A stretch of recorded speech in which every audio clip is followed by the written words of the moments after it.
ჩვენი პარტნიორი ორგანიზაცია ლიდერ ქალთა საზოგადოება, რომელიც ყოველთვის გვანებიურებს ხოლმე წარმატების ისტორიებით და ძალიან მნიშვნელოვანი კომპონენტებით ამ ჭრილში, ასევე ძალიან საინტერესო სტუმარს შემოგთავაზებს და წარგვიდგენს დღეს დღევანდელ გადაცემაში. მე მინდა მივესალმო ლიდერ ქალთა საზოგადოების დამფუძნებელს და გადაცემის პარტნიორს, ასევე თანაწამყვანს, ნათია შათირიშვილს. ნათია, მოგესალმებით. ძალიან დიდი მადლობა თქვენი დროისთვის.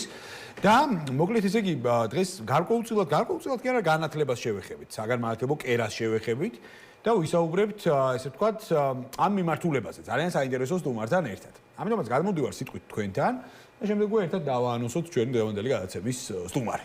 დიახ, მოგესალმებით, მივესალმებით ჩვენს ერთგულ მაყურებელს.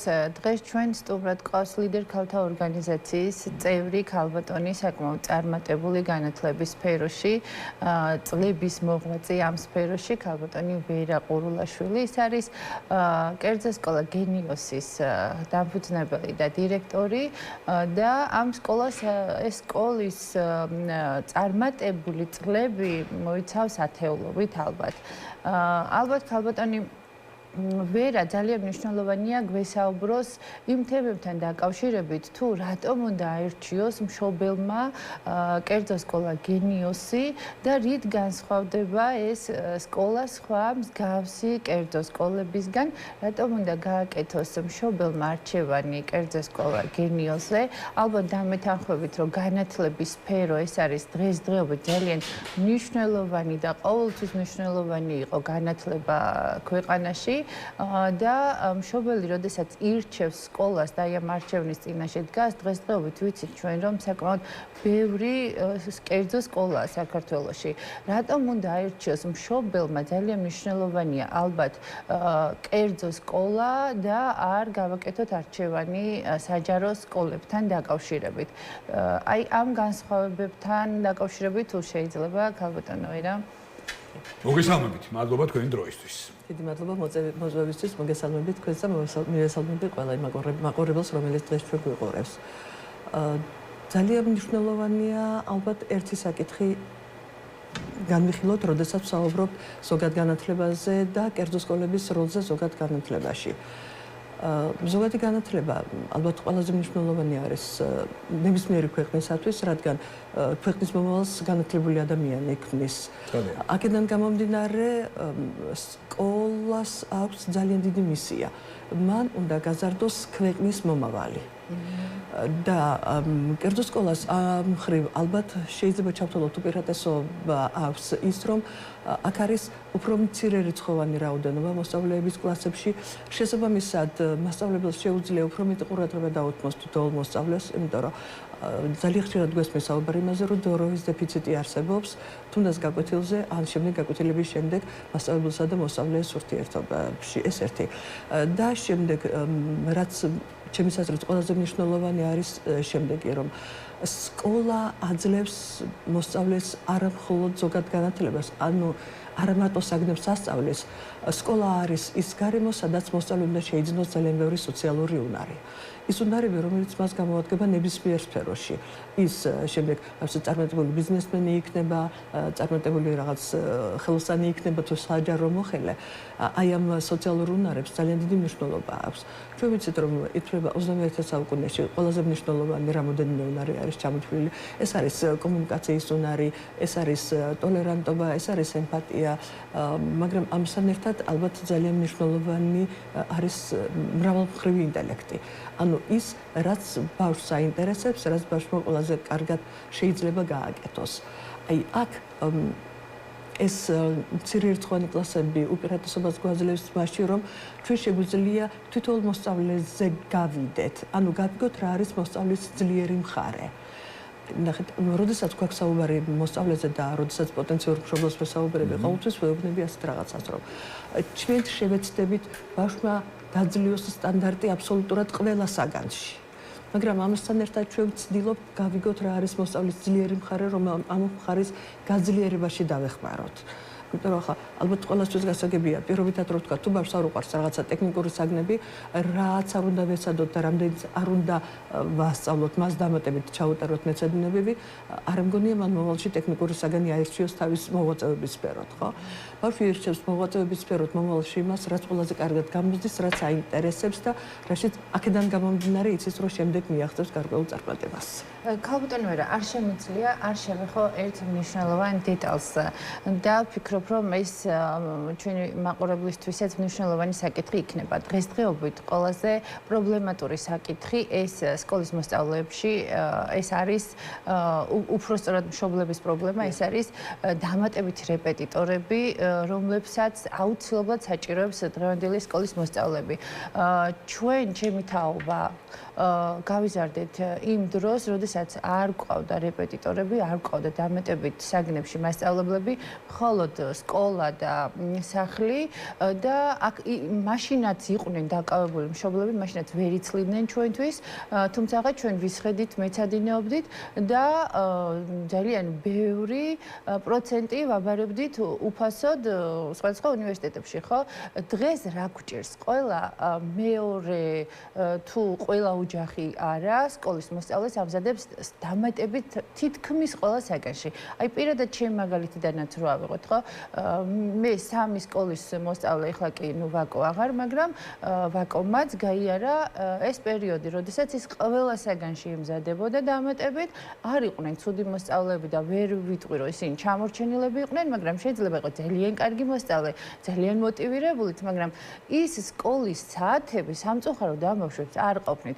ეხლა მაინტერესებს სად არის ამ შემთხვევაში პრობლემა? რატომ გჭირდება ეს დამატებითი პედაგოგები ხო არის ოჯახები არ აქვთ ამის შესაძლებლობა უბრალოდ არამც თუ ყველა საგანში არამედ რამდენიმე საგანში ზოგ ოჯახში არის ზოგიერთ ოჯახში არის რამდენიმე მოსწავლე ხო წარმოუდგენია დღევანდელი სოციალურ ფონზე მოვამზადოთ საგნებში ყველა მოსწავლე მაგრამ გვიწევს შეიძლება მშობელმა მოიკლოს ის აუცილებელი რაღაც საყოფაცხოვრებო საკითხიდან და მოაგვაროს ეს საკითხი აი სად არის პრობლემა რა გვჭირს ეს არის პროგრამა გართულებული პროგრამა კი მესმის რომ ცხადია იგივე პრინციპებით არ მივდივართ და აბსოლუტურად სხვა პროგრამა არის შემოტანილი სკოლებში გვაქვს გართულებული პროგრამა და ვერ დაძლია ბავშვებმა არის სკოლაში რაოდენობა ჯგუფებში როცა მასწავლებელი ვერ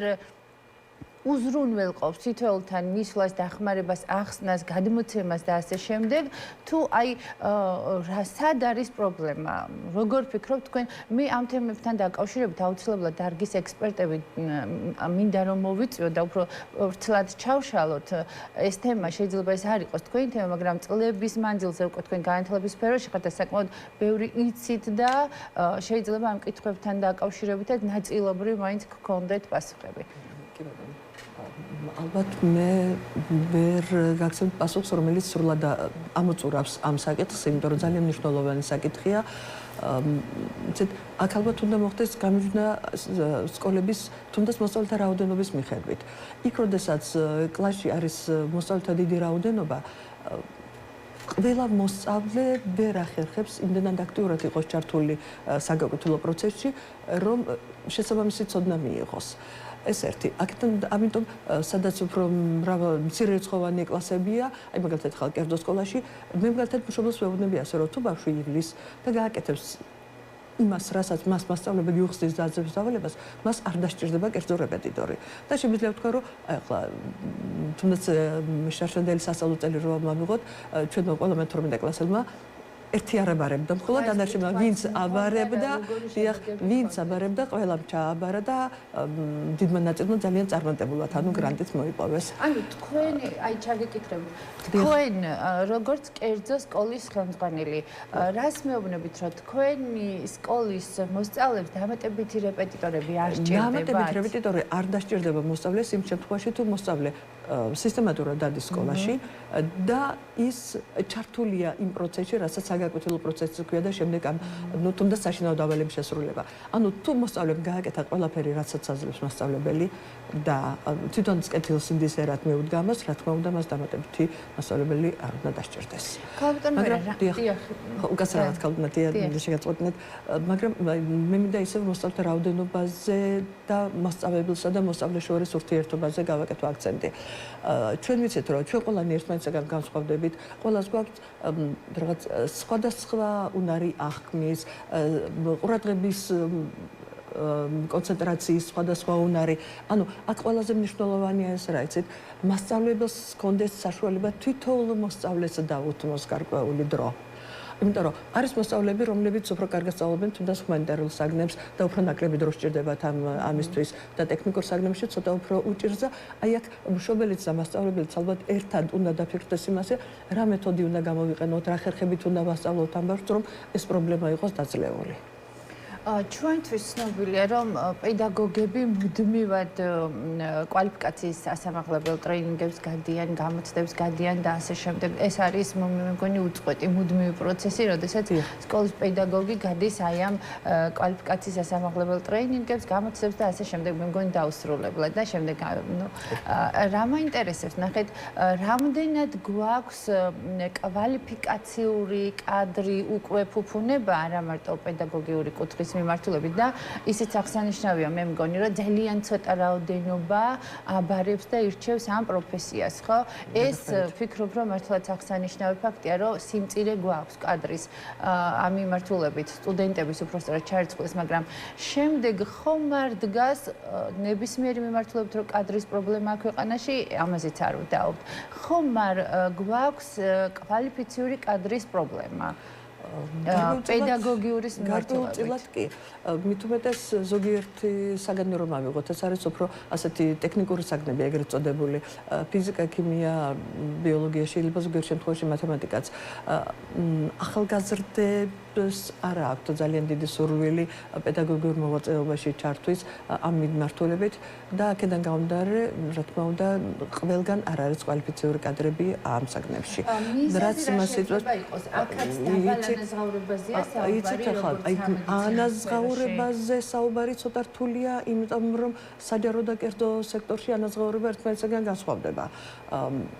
მე მგონი ვიცით თუ არა, რომ საჯარო სკოლებში კვალიფიციური მასწავლებელს, ანუ მასწავლებელს, რომელსაც გააჩნია სტატუსი და სტატუსი იწყება უფროსი მასწავლებელიდან, შემდეგ არის წამყვანი და მენტორი მასწავლებელი, იქ აქვს სტატუსი საკმაოდ ისეთი მნიშვნელოვანი დანამატი, რასაც სამწუხაროდ კერძო სკოლა ვერ უზრუნველყოფს, რადგან ფაქტობრივად კერძო სკოლა თვითდაფინანსებაზეა და აი მშობლების მიერ სწავლის გადახდელი საფასურით გვიწევს მასწავლებლების თუნდაც და ხელფასის უზრუნველყოფა. აქედან და ალბათ რა არის, იცით, კიდევ მნიშვნელობა ექნება ალბათ სხვადასხვა რეგიონს, იმიტომ რომ მე მიწევს ზოგჯერ სხვადასხვა სკოლის ნახვა რეგიონში და იქ ბევრად უფრო მკვეთრად და უფრო ესე მტკივნეულად დგას კადრების პრობლემა, დიახ, ვიდრე თბილისში. და რა შეიძლება ველოდოთ აი ესე თუ გაგრძელდა თუ პედაგოგიური კუთხით განვითარება და მუშაობა არ მოისურვა ადამიანებმა, მაშინ რა შეიძლება ალბათ ერთადერთი გამოსავალი არის ის, რომ ჩვენ ძალიან სწორი ეგრეთ წოდებული პროფორიენტაციული მუშაობა გქონდეს. ანუ უკვე სკოლაშივე უნდა იცოდეს მოსწავლემ რა პროფესიები არსებობს, იმიტომ რომ სამწუხაროდ ძალიან ხშირად როდესაც ვსაუბრობ ბავშვებთან, მხოლოდ რამდენიმე ასეთი აი თვალშისაცემი და ძალიან მოთხოვნადი პროფესია არის მათთვის, ხო? თითქოს სხვა პროფესიები არ არსებობს, არა და ქვეყნის სიძლიერე არის ზუსტად ასეთი მრავალმხრივი და ფართო პროფესიების სპეციალისტები, ხო? ამაზე უნდა გქონდეს ალბათ საუბარი. ამავე დროს უნდა ვაჩვენოთ, რომ პროფესია უნდა იყოს სულიერი მოთხოვნილებაც და ისე უნდა ეთებდეს ადამიანი ამ დაუყვარდეს ეს და აი შეიძლება ჩავატაროთ ისეთი რაღაც ღონისძიებები ყველა სკოლაში ალბათ ეს სკოლის ინტერესებიც არის რომ ვაჩვენოთ რა არის იყო მართლა ნამდვილი მასწავლებელი ღონისძიება თბი ჩატარდება ეს ძალიან კარგია მივესალმები და მართლა საინტერესო იქნება და სამოტივაციოც ალბათ სანამ ჩავატარებთ ამ ღონისძიებებს აი თქვენი გამოცდილებიდან თქვენ უშუალოდ კონტაქტი გაქვთ ალბათ თითოეულ მოსწავლესთან ხო ისე როგორც მე ჩემ სტუდენტებთან რა არის მათი ინტერესი აი სკოლის პერიოდში რა აქვთ ინტერესი რა პროფესიას ირჩევენ ისინი ანუ რას ხედავენ სამომავლოდ მათთვის საინტერესო სფეროს სად ხედავენ თავს ზუსტად ამიტომ გავუსვი ხაზი ამის რომ ბავშვები არ იცნობენ პროფესიათა ფართო სპექტრს აი ეს არის გასაკეთებელი რომ ბავშვმა უნდა იცოდეს რომ არ არის მხოლოდ მაგალითად იურიდიული განათლება არ არის მხოლოდ რაღაცა დაუშვათ გარკვეული ის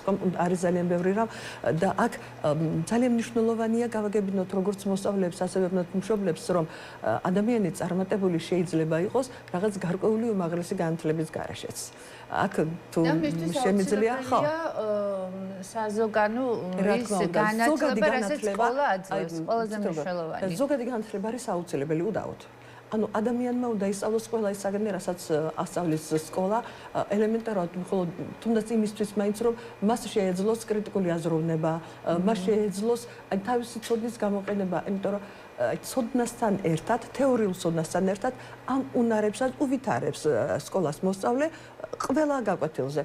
და პირველ რიგში ალბათ ასე ვთქვათ ტექნიკური და საბუნებისმეტყველო ციკლის გაკვეთილებზე. და შემდეგ უნდა გავაკეთოთ ნახეთ რა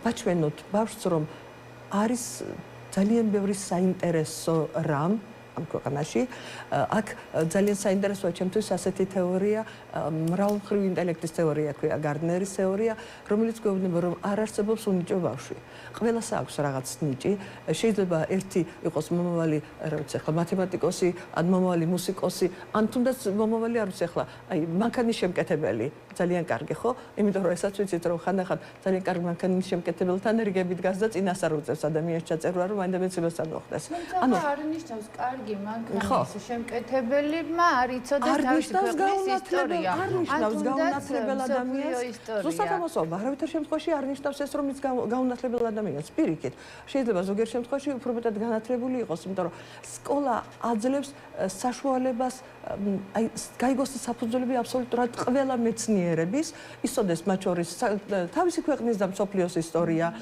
იცოდეს არ ვიცი ახლა ხელოვნება რაღაც გარკვეული მიმართულებებში დაერკვეოდეს იმაში რომელიცმეს მუსიკას მიხვდეს რომელი კომპოზიტორი შეიძლება იყოს ან რა მიმართულება არის ეს ხო აი ეს ყველაფერი უნდა მოხდეს სკოლაში და სკოლა აძლევს ამის საშუალებას მოსწავლეს პროფესორს უნდა მისცეს ყველა სკოლამ ამის საშუალება და ეს არის დამოკიდებული რაზე ჩვენს სურვილზე როგორ უნდა ვასწავლოთ ჩვენ სურვილზე ვიყოთ ახლოს ჩვენ სურვილზე გამოვიყენოთ თანამედროვე ტექნოლოგიებიც იმიტომ რომ ჩვენ ვიცით რომ ყოველწლიურად განსხვავებული თაობა მოდის სკოლაში. ეხლა მოდის თაობა, რომელსაც უფრო ნაკლები აქვს ნაკლებად შეუძლია ყურადღების კონცენტრაცია. ანუ მასწავლებელი ვალდებულია შეიმუშაოს ისეთი აქტივობები, რომელიც მას ამაში დაეხმარება, რომ მოსწავლე გადართოს ყურადღება რაღაც ერთი აქტივობიდან მეორეზე, მაგრამ ესაც ემსახურებოდეს გაკვეთილის მიზანს და აზრებდეს ბავშვს ხან ნახეთ აი ხო პირადად მე 20 წელი განათლების სფეროში მუშაობ უკვე 20 წელი ხდება და ნახეთ აი ამ წლების მანძილზე რაზეც დავფიქრებულ ვარ დრო მოგვიტანა რა პროფესიას ირჩევს მსმენელი სტუდენტი ჩვენთან მოსული ისეთ პროფესიას ანიჭეს უპირატესობას რომელიც არის გამოვიყენებ ამ სიტყვას ტრენდული და ნახეთ არა მოთხოვნადი აი აუცილებელი თუნდაც ეს შეიძლება იყოს აღარ აბარებენ იურიდიულზე აღარ აბარებენ საბანკო სფეროში კი ბატონო უფრო მოთხოვნადი ანუ რაც უფრო გაყიდვადი აი ეს სიტყვა როგორ მოდური გახდა ხო რაც უფრო გაყიდვადი იქნება მისი პროფესია ნუ ხა ესეც მესმის მაგრამ არ არის გაყიდვადი ამ შემთხვევაში პედაგოგიური მიმართულება აი აქ უკვე პრობლემას ვაწყდებით ხო და ესეთი ძალიან ბევრი მიმართულება დარჩა ჭრდილის ქვეშ თუმცა სასიცოცხლოდ მნიშვნელოვანი მე ვფიქრობ ეს არის ალბათ სახელმწიფოს და ჩვენი ამოცანაც რომ აი ხა პროპაგანდა გაუწიოთ თუ შეიძლება ასე ითქვას, თუნდაც ასეთ სფეროს, რასაც პედაგოგიკა ეწოდება. აუცილებლად. ზუსტად ამას უნდა მოყვეს. ამის მიმართულებით უნდა განვითარდეს პროპაგანდა ამ ქვეყანაში უპირველეს ყოვლისა. ძალიან დიდი მადლობა საინტერესო საუბრისთვის და ძალიან საინტერესო, ესე ვთქვათ, პასაჟებისთვის, რომელიც გავავლეთ პირდაპირ ეთერში. ნათია, ძალიან დიდი მადლობა ასევე ტრადიციულად საინტერესო რუბრიკის ორგანიზებისთვის და მომავალ კვირაში შევხვდებით ერთმანეთს აუცილებლად. ეს იყო ჩვენი ერთ-ერთი გამორჩეული პარტნიორის ლიდერ ქალთა საზოგადოების ეგიდით მომზადებული რუბრიკა.